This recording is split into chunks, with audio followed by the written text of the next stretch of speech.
So we're just going to look at the 5 big history skills that are in the Victorian curriculum, which are also covered in which are the focus of the learning ladder in our books. Most of the stuff that I'm going to talk about is actually in the work program that's in the My Digital stuff that you guys will have access to. Anyway, so those 5 skills are chronology, which is covered in the 7 and 8 books. In the 9 and 10 books, that chronology skills taken out, and instead they look at perspectives. But anyway, sources, continuity and change, cause and effect, and significance.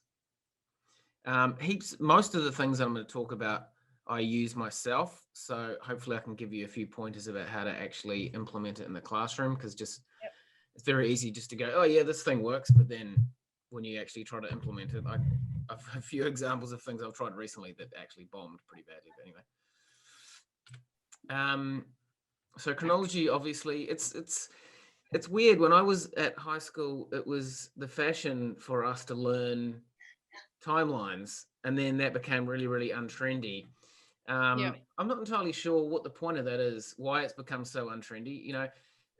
Something that in history education, hang on, let me move that out of the way. In history education, there's been previously there was a big focus on content, and now there's a focus on skills as well as content. But I think in some environments the pendulum has swung too much. You can't teach skills in a vacuum, and you do need to have a good body of content knowledge before you can use any of these skills. So I'm not against getting students to memorize stuff. All learning involves memory. And so one of the things that I use, one of the teaching techniques that I use to teach chronology is to teach the memory techniques. So these are the kinds of things that, I try to always get stuff that is transferable and that they might be able to use in other academic fields and in the rest of their life. So memory techniques like the story technique. So maybe you guys know that. You also might have heard it called the memory palace. If any of you guys watched that, read the Hannibal TV series, the guy has this amazing memory palace where, anyway, so the story technique is where you imagine all of the things that you need to remember in different rooms in a house. So if you want them to remember 3 civilizations, you went to Egypt. Oh, this is the story technique, sorry, not the memory palace. So story technique is basically the wackier the story that you tell, the more likely they are to remember it. So that's the story technique. The one that I was referring to, I don't think I got on the slide. That's the memory palace, where you put all the different things that you want them to remember in different rooms of the house. So you're kind of like pegging the new things to remember to things that they already know about, which is different rooms in a house. The story technique works because humans remember narratives more than they remember abstract stuff with no context. So like you think of all the storylines from movies that people can remember, lyrics from songs, plot lines from TV shows. The other, and this is the one that I use a lot myself, is the mnemonic. So with my year 7 class, we make up a wacky sentence. I've got a longer one than this, but this is the one that we use the start of it. Ancient Aussies eat Americans, and that's to remind them the order of early Homo sapiens migration. So they will find it hard to remember Africa, Australia, Europe, and Americas in that order, but usually they find it quite easy to remember ancient Aussies eat Americans. So you take all of my classes, I try to get them to memorize, say, 12 big dates from the whole year level. Nowhere near what I had to do for my own schooling, but and it's not nothing either. It's weird that we have students that come out at the end of year 10 history and can't tell you any dates of anything that happened. And you're kind of like, well, okay. I understand that we might focus too much on dates in the 80s and 90s when I went to school, but the idea that we don't have any dates at all seems a bit mad at the other end. So they wouldn't necessarily easily remember Africa, Australia, Europe, Americas, but they can remember a weird sentence like that. If you just get a list of like the 10 things you want them to remember, you take the first letter of each thing, and then you get the class to come up with the wackiest sentence possible. Say, I'll give you 2 minutes to come up with a weird sentence, and then you pick the weirdest ones, get everybody to remember that. And this is something that I have year 12 students, they use the mnemonic technique to remember anatomy or sociological concepts or whatever. Another one, which a lot of them have probably done before, in early primary history education, they're often taught to make a timeline of their own life. The benefit of that is it teaches them about correct timeline techniques. So the idea in timeline conventions, if you want to have equal spacing between the years in the timeline itself, you need to put the years on first and then you put the events on second. The big mistake that people make is they just put all the events in there, and then the gaps between two events might be 1,000 years, but the gap between the next two is like only 5 years. But that's not represented because they haven't put the years on first. So if you get them to make a timeline of their own life, you put the year they were born as the first dot, 2021 as the last dot, fill in however many dots you want, maybe one dot for every 2 years, and then they just slot in events there. And that teaches them that they should be putting the years on first and then the events on second. Another one that I do, so in my year 10 class, I tried to get them to remember maybe, I think it was like 15 events or developments on a timeline, and we have class sizes of 30. So I would basically dish out, I'd line the kids up and go, okay, you two are going to be, Hitler unveiling Poland. You two are going to be something else in World War II. So you get the students, they themselves have that development or event, and then through various times throughout the semester or throughout the term or however long you teach history, you go, okay, I need you to line up in order. And they have to go and speak to the people around them, and eventually, and you get them to do it. What I used to do is get them to do it sort of once a fortnight, and I time them the first time, and every time they can do it quicker. So say they do it 2 minutes quicker the second time, I give them 2 minutes off earlier, recess or lunch. It's amazing how the currency of 1 minute at recess or lunch is like the ultimate. It's like worth gold to them. Another cool thing you can do with when you get them to do the physical timeline is you can get them to, so you got them lined up. If you've got more events than kids, obviously you just double up the events per kid, but then you can say, okay, if you've got them in a line at the back or you do it outside, anytime you can get the kids to get out of their seats is a big bonus. Yeah. There's a lot of, especially at the, in the middle school, sort of junior secondary area, it's quite unnatural for young people to be sitting down doing abstract thinking, text-based activities for 5 hours in a row. So anytime you can get them out of their seats, it's always going to be a winner. But say you got these 30 kids lined up somewhere outside or whatever, you go, okay, I want you to step forward if you think that your activity or your event is to do with religion. And then the people step forward and they say what theirs are, and you guys decide, oh yeah. Most of the activities that I'm talking about here can be extended and used to sort of, so you could even go, okay, I want any, so you pick one event to stand out, and you go, anybody think that they're linked to that through cause and effect? And then other kids might stand out, and then you can have a little discussion about that. So if you get the physical timeline thing going on, there's a lot of ways that you can extend it. I don't know if you guys use Kahoot, but a lot of people do. I'm like, it's weird because I'm like, as soon as I turn up to a class, they're like, oh, we're going to do a Kahoot. And you're like, you realize that you're begging me to give you a test, right? But anyway, one option that you can do in Kahoot, and this is even in the free thing, is the jumble Kahoots, where they get events in a random order, and they've got to put them in the correct order. And that's really, really interesting.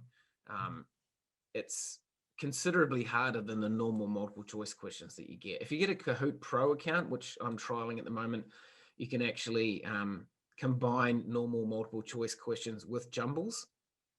But I love the jumbles. So the thing about Kahoot, now if anybody's ever used that app, Duolingo for language learning. Duolingo is a language learning app where essentially it doesn't teach you any new material. It simply asks you questions that start off so easy that you can obviously figure out the answer. They'll say, what's the Indonesian word for bread? And there'll be 4 pictures and one of them bread, and that's how you learn. So with the jumble Kahoots, you can quite easily teach them the orders of events just by running that Kahoot multiple times. So you get a spreadsheet spit out at the end that tells you the average result of the students. And I've found if you run it and then run it straight away again, or run it at the start of a lesson, at the end of a lesson, so 10 minutes here, 10 minutes there, that the average result goes up. Now, obviously, getting students to do multiple choice Kahoots, whether it's a multiple choice or a jumble, doesn't develop deep understanding, but you can get them to learn simple stuff like timelines just by repeating the same jumble Kahoot multiple times. Next skill here. When I first looked at that GIF, it looked really dodgy, but it's a dog looking at an old lady's face. Anyway, using sources as evidence. Yeah.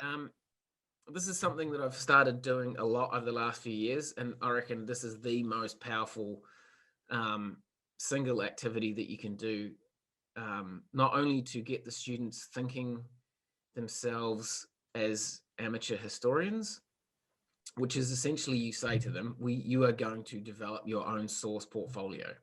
So whether they want to get it out of existing texts or go to your library, or obviously the easy option is just to use the internet, you get them to print out a whole heap of primary and secondary sources that they've found themselves about a topic.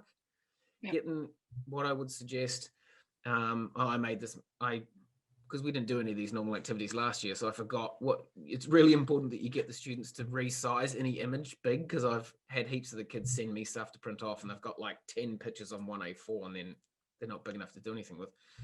So what I get them to do is, and I would give them, and it takes quite a lot of time. Everything takes longer than you think, especially with the young year levels. Like even getting them to glue a worksheet into their book somehow takes 15 minutes because they want to cut the edges off because it doesn't fit in perfectly. Anyway, get them to find primary and secondary sources, resize them so they're about a page big, print them out. I'm a big believer that they should have a physical thing. Now, if you don't have plastic pockets or whatever, you can very easily just get a half A4 piece of paper and sellotape the edges into the back of their exercise books, and then you've got a little pocket that they can slide things in. What you do is you get the source on the back of it, you get the student to write their own name, and then you get them to write some details about where they got it from. So, this is an image of the Colosseum that is in ancient Rome, blah, blah, blah, blah, blah. Once students build up these portfolios, so if they've got like 10 or 15 sources in their little source portfolio in the back of their exercise book or in a plastic pocket, then you can do all these kind of activities here. So the reason why they put their own names on it is because after you do these activities, you can get the students to take their own sources back. I've seen schools who actually make the source portfolio an assignment. So the quality of the sources that they find and the descriptions and the meaning that they assign to each of the sources is a really good assessment piece. The reason why this is so powerful is because that's essentially what historians do. Firstly, they ask questions and then they look for sources to help answer those questions. So the more you can get students actually finding and having physical sources, the better. So here's all the kind of stuff you can do. Once you've got all those sources, you can chuck them in a big pile, divvy them up into groups of 3 or 4, and say, here you go, there's 15 sources. I want you to try and sort them chronologically. And so they've got to try to work out based on the images at a primary, secondary source, which one's older than others. And you can even mix this can be mixed between different civilizations. So if you're doing year 7 and you looked at like ancient China and ancient Greece, you could get them to sort them into different civilizations and roughly into a timeline. You can get them to sort them based on primary and secondary, obviously, whether they're written, visual, archaeological, what the origin of the source might be. So are they perhaps from different civilizations? You could get them to categorize them based on the sheep factors. You could get them to rank them on how reliable you think they are as a piece of information about the past. So there's a million different activities you can do if you get students to develop their own source portfolios at the start of the year. Yeah. A way to save time with that portfolio is by you yourself printing off a massive amount of sources and then getting the students to cut them out themselves. But anyway, another one, I think this is from Project Zero from Harvard. This is the zoom out. So you find a really cool image, and this only works for some images. You find an image, a historical primary source, and you zoom in on it massively. So they're just looking at one thing, and you look at that and you go, oh yeah, that's that's a girl and her baby brother. And then you zoom the picture out of it and they go, oh, hang on, that's a girl and her baby brother. And they look like they're in a really run down house. And then you zoom out all the way and you go, oh, hello. Mm. That's a girl with her doll and she's in some, I don't know. I can't even remember where that's from, like a ghetto or something, Yeah. some sort of war-torn area. If you find the right, and these are quite powerful for geography as well. Um, the idea that the students get from doing tasks like this is, the more you see the how it changes your first perceptions of various things. I'm really big. I think that students are going into, or they're already in a world that's dominated by information that comes from the internet, and there's not really one place where they learn internet literacy. So at our school, we've kind of decided that that's our wheelhouse. So we try to teach internet literacy. I saw someone make a really good point recently. Was that um, April Fools was recently, and there was heaps of articles, and I had people going, "Oh, can you believe this? You always see this in New Zealand because we're all farmers. Oh, they've developed this clone that's a sheep with a rabbit's head." But then someone made the point, well, imagine if we were all as skeptical about what we see online as we are on April Fool's Day. So that idea that you should always question what you see and think, is it backed up by other sources? Does it fit in with what I already think? Perfect example is the Illuminati, the idea that there's this secret group of people. The fact that only teenagers and celebrities believe in it kind of tells you all you need to know about how believable that thing is. The Social Dilemma is really awesome for showing how dodgy stuff online can be. It's pretty long, even just showing them the trailer. Teach students about plagiarism, because it's really common in schools, because especially with my year sevens, what you find is that every time they're asked to do any research, research back in the day had a really, really high cognitive load. It's like, you had to go to the library, you had to use the file, the wooden file, and find the 3 books in the entire library that were about your topic, and then you had to use the index and the contents page, and you find out, in the entire school, in the entire world, as far as you're aware, there's 2 paragraphs about your topic, and that's all the information you got to go on. Whereas these days, you literally, even when I started teaching 10 years ago, I was teaching students you can't use natural language phrases in your Google searches, because that's not how the structure of information is, except Google has got better because it knows that that's how we search. And so now you literally can just type in any question that you're asked by your teacher, and sure enough, the answer will turn up. The problem with plagiarism is that a lot of students aren't doing it to be dishonest. It's just bad research practice, that they don't realize that there's this step in between.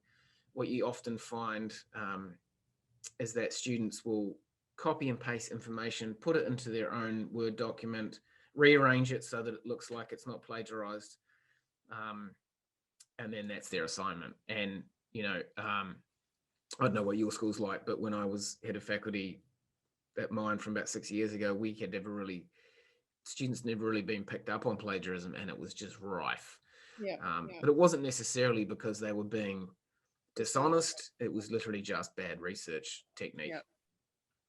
A really powerful way to talk about plagiarism is, I'll send you this. So this has got links in it. So I'll send this to you, Bryony, so you got access to these links. I always like to talk about plagiarism by the example of Melania Trump copying Michelle Obama's speech. That link there is a YouTube clip that literally shows the 2 speeches side by side. And Melania Trump's speechwriter made the same mistake that you see a lot of students making, which is that she wrote down word for word some of the great lines used in Michelle Obama's speech. And then when she went to write Melania Trump's speech, she realized that she hadn't written it down in her own words to start with, and thought that the notes that she'd taken were in her own words. And so when she went to write Melania Trump's speech, she wrote some bits verbatim, or at least that's what she said. I don't know. So the idea that you should write stuff down in your own words immediately. That link there is actually, I think there's a lot of falsehoods about Wikipedia. I don't know if you guys, are you guys connected to it? Is your school P to 12 or is it just 7 to 12? It's 7 to 12. Okay, so I Yeah. teach a lot of year sevens, and I've had this out with, so we're P to 12. I've had this out with all the primary teachers and most teachers at my school. There's this huge um, misunderstanding about Wikipedia, that it's that, you know, the trope that, oh, Wikipedia is all rubbish because anybody can edit it. And what Yeah. I say, oh, this only worked once because I got blocked for like 2 years. But you go into any Wikipedia page and you you put in some garbage in there, and the next day it would have been corrected, um, because almost all Wikipedia pages, especially the big ones that have been there for a while, are monitored by subject matter experts who, every time a change is made to that page, they get an email, they go in and they check it, they go, oh, that's just vandalism, they fix it, and then Wikipedia will block your IP from making any changes to Wikipedia for like 6 months or whatever. I was able to do that in class. So, of course, because I've showed that so often, I can't do it because I've been blocked for ages. But anyway, so there's a whole heap of falsehoods about Wikipedia out there. Um, there's been a whole heap of research demonstrating that Wikipedia is as good, if not better, than most of the other paid encyclopedias out there, like Encyclopedia Britannica, um, especially for really, really, for current events. You're not going to find any encyclopedia that's got anywhere, if you take like Australia's response to the pandemic 2020, the Wikipedia page for that is tens of thousands of words long. There's no other encyclopedia company out there that's got any of that stuff. Anyway, we often ask students to do research online, but we don't explicitly teach them how to do that. That link is a link to an article that I wrote for Agora, the HCAV magazine, about how to teach online search strategy. I think it's quite common in education that we get students to do stuff, or we assess them on stuff that we don't explicitly teach them. So anyway. How am I going for time? Yeah, sweet. Continuity and change. Very simply, I'm really big on pen and paper. Yep. All our kids have iPads and they're like insanely distracting. So anything that you can get them to do without using their devices, I find that they're much more engaged. Just even a simple comparison table like that.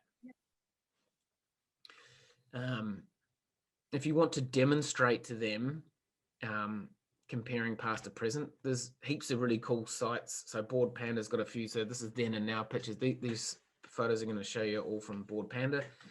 These are photos taken generally with the exact same angle at two different points in time.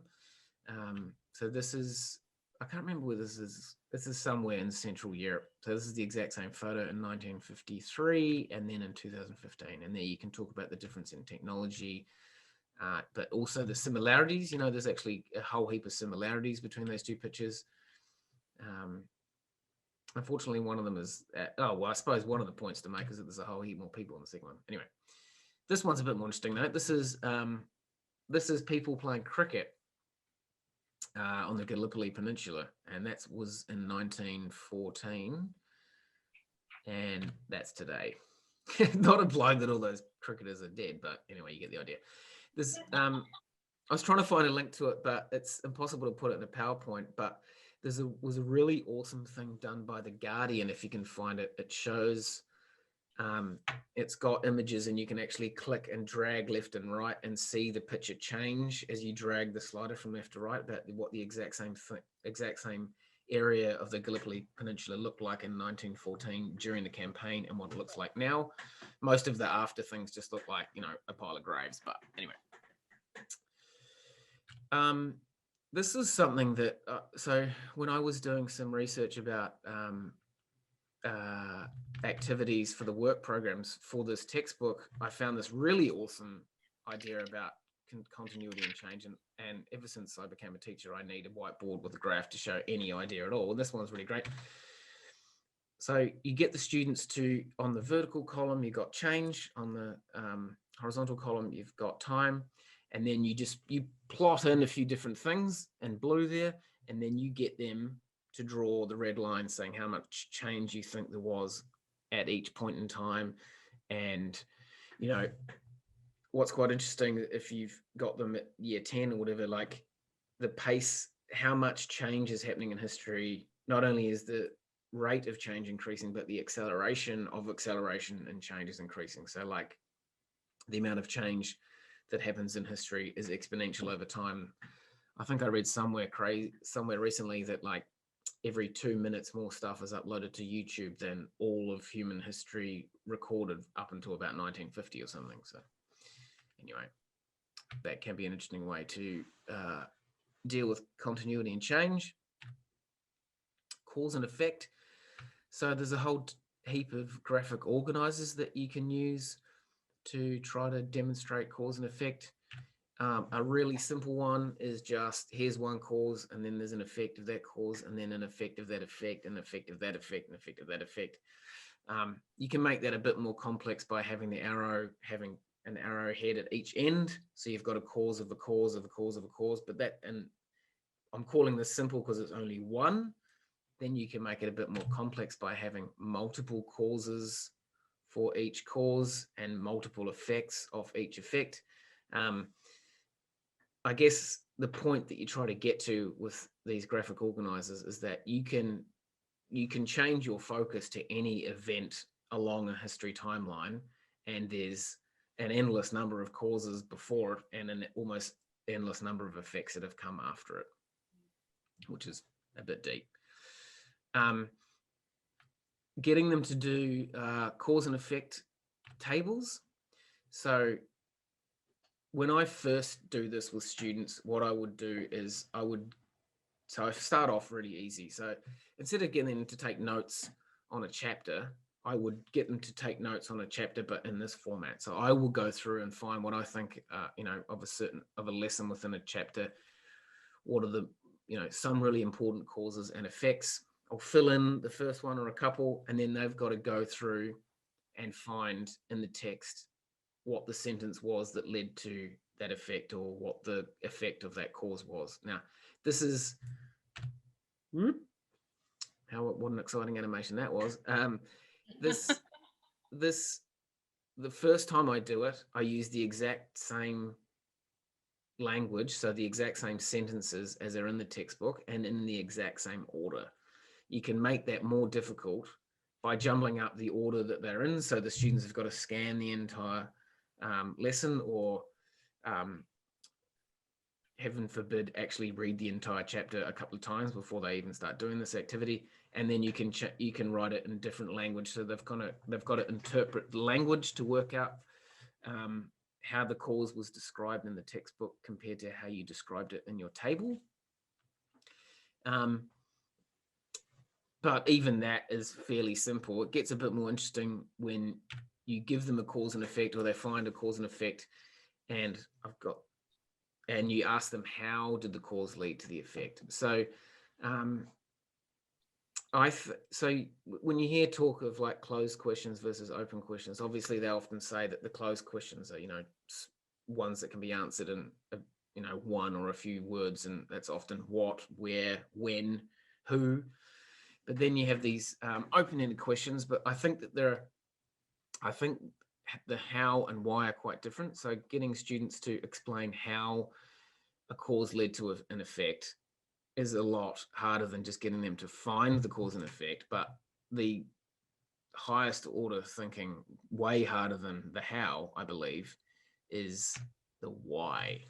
So that's like when you're getting students to try to discover why did the cause lead to the effect, right? So like if you said, let's take World War One, so the all of the Western European leaders World War Two, all of the European leaders appeasing Hitler led to World War Two. How did that happen? Because Hitler thought that they wouldn't, or how did that happen? Because they never stood up to him, and so built up his army. And then you say, why did it lead to the effect? Then the students have actually got to start to think about the motivations of the historical actors. I'm doing so well for time here. Historical significance. So why do we decide what is important? There are various historians have got models for determining historical significance, but my suggestion would be before you give them a model of historical significance, just give them a list of events and get them to try to figure out. So here's some from year 7 history, for example. There's just 4 things. If you use it, again, concrete materials and in small groups is way more powerful than just getting them to do it by themselves in their exercise books. If you just literally get an A4 printed out with those 4 things, cut it out, and they're like, oh, I've actually got, I'm off my chair and I'm moving bits of paper around. This is the most engaging lesson ever. But getting them to sort those things literally just from 1 to 4 in terms of how important they are, and then going around the groups and going, what did you think was most important? What did you think was least important? Why? And then getting the class to try to develop their own reasons for why they think certain things are historically significant. One extension of that is rather than just having 4 things in a line, you can do, if you've ever seen a diamond 9, you get 9 things, and the top thing is the most important. Then you have 2 that are equally important, and then 3 that are equally important, and then 2 that are second least important equally, and then 1 that's the equal, that is the least important.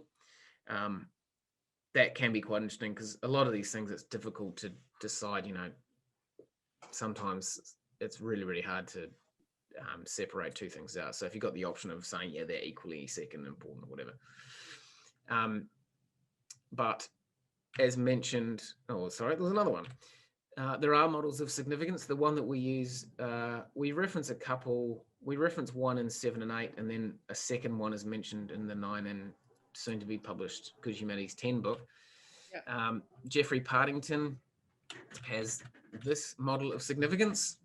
So what you could do for students, say you give them 2 different events or developments and you get them to answer those questions, and that should help them to determine how significant or how important something is in history. Is that it? Sorry, Ben, is that the year 9 textbook? This was it? Sorry, this. Yeah, it is. We also, in the intro, we referenced the fact that there's a female historian who has a different one, and hers is alliteration, so that's why they love it. In the history how-to, it goes, the history how-to section in the middle of the book, it talks about that model of significance in great depth. Awesome. The highest level skill in terms of significance that we identify, though, is kind of like how chess masters know all the rules and they know the main strategies, but then they're so awesome they kind of chuck them out and question them. You can then go, okay, well, there's your model of significance, and then you give them a couple of events, and then you say, well, why don't you question that model of significance? You might find one event that it affected more people, but you have decided that it wasn't actually as important. And so, at this level, you're using a model of significance and you're applying it, but at the higher level, you're actually questioning Partington's model itself. And I reckon that's kind of like evaluating it, sort of questioning what a famous historian has suggested.